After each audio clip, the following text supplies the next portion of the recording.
I'm Lieutenant Julius Bratton from Woodlawn, Tennessee, Blue Angel number 7, and I'm the narrator for the flight demonstration.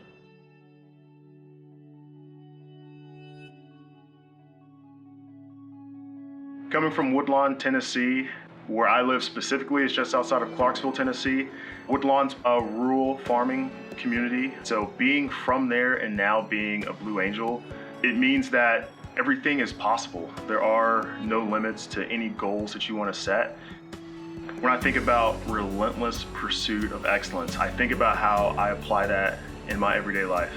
Everything I do, I am trying to make my deviations from perfection smaller and smaller with each set and rep.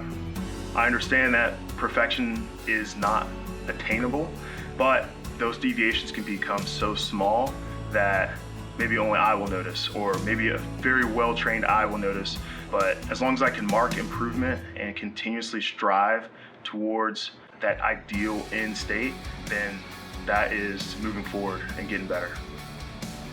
It has been very humbling, rewarding, and a proud moment shared by the entire community when my family and I hear about people that know me and send congratulatory remarks for joining the team. So for everybody out there, I just want them to know, hey, dream big and anything's possible.